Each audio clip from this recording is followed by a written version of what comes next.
This is the exact compositing method that I use in all of my renders just to make them really stand out, and I'm going to teach you right now. So, we've got our render here, and we've got our scene set up. First thing we're going to do, we're going to go over to the Compositing tab, and we're going to come up to the top left here, and we're going to check Use Nodes, right? Then after that, we're going to come here, we're going to drag off of this image node, and we're going to add a viewer node, right? And this, you can see the images in the back. So if you go over to the View tab on the right here, and hit Fit, that'll just fit it to the backdrop, so you can now see what you're doing, you can see what your composite looks like. So, first thing we're going to do is we're going to add some mix nodes, right? And then we're going to set them to add here.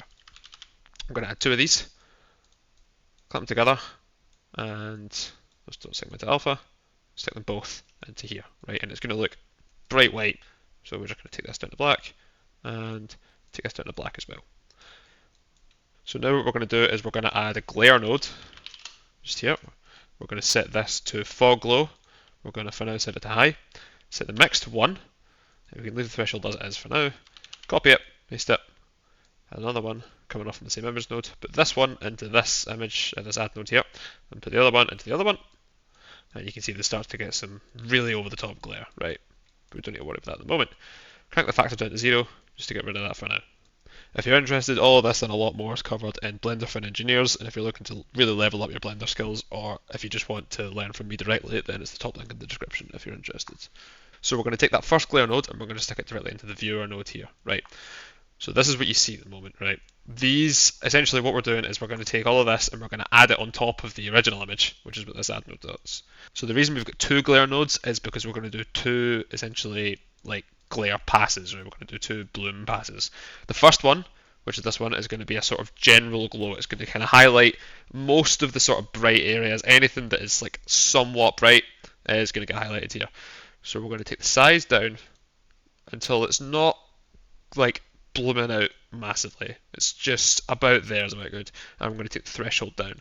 This basically means that more of the image is going to be included in this part. So this is probably about good. You've got this entire sort of highlight spot here. You've got pretty much every surface has some part highlighted. So that is good for the first set of glare. Now we're going to take the second one, and this is going to be what I call our detail glow, right?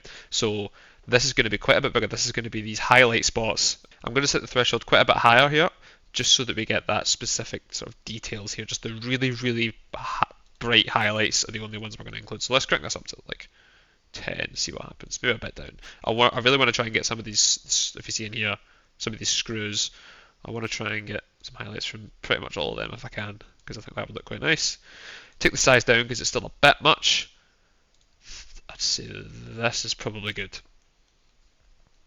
Right, so now we're going to take the output of this add node, we're going to put it back into the viewer, so we have the original image. So this was our general glow here, and now we can play with this factor to see how much we add to it, right? And you can see if I take this to 0, this is its normal strength, and if I take this all the way to 1, this is a lot brighter. And it's a bit blown out here, so we're not going to do that much. Just enough to sort of make the brighter bit stand out a little bit more. Probably about 0.35 is a bit good here. So now what we want to add is the detail glow. And if I put it up here, so if I turn this to 1, it highlights all those spots. If I turn it to 0, it just has it. So we want just a little bit of bloom just to really highlight them, but again, not too much because it'll just be blown out and it won't look realistic at all. It'll just look like you've smudged the camera. So the key here is trying to be as subtle as you can. You're not going for a sort of like hyper stylized approach. You're just trying to highlight the details that are shown off in the render. So I think about 0.1 is probably good. So the next thing we're going to do is we're going to add some lens distortion. So if we get a lens distortion node and plug them both in here, this is really subtle, right? This is some tiny effects. So the first thing we're going to do is check fit, just so that when the image starts to stretch, it'll all be zoomed in. You won't get these empty bits at the side. So the first thing we can add is distortion, right? And if you crank this up to 1, it's hard to see what's happened. If we go 0.5, or maybe even 0.1, you can see it's sort of straight, it's ballooned out the image in the middle, so it sort of comes towards you almost. It's lens distortion essentially. So we want to be really, really subtle with this. Usually, I do 0.001, and you can see it moves ever so slightly, and it's one of those things that you're never really going to notice, especially with a render like this with a lot of black background.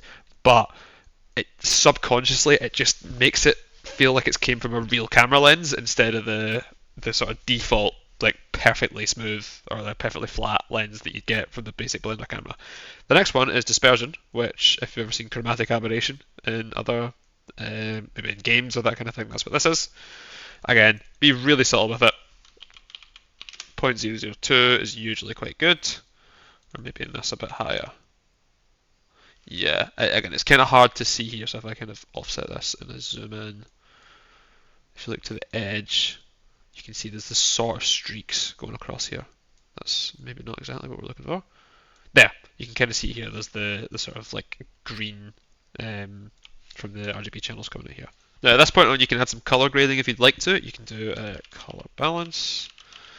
This is starting to get into the more advanced image editing stuff, which Blender actually is really, really good at. A lot of people take their color grading into other softwares like DaVinci Resolve or Photoshop or whatever after Blender, but Blender actually has a lot of these features that people don't really know about.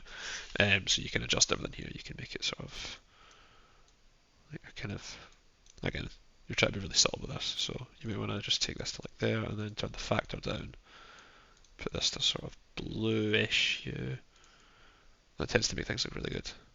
And you can, that's a bit much, you can sort of play with it here. And then if you go up to the top, view render, not render image, because that'll re-render it and it'll take ages. You can see we've got that sort of the bloom effect applied here, and it's kind of really brought out the highlights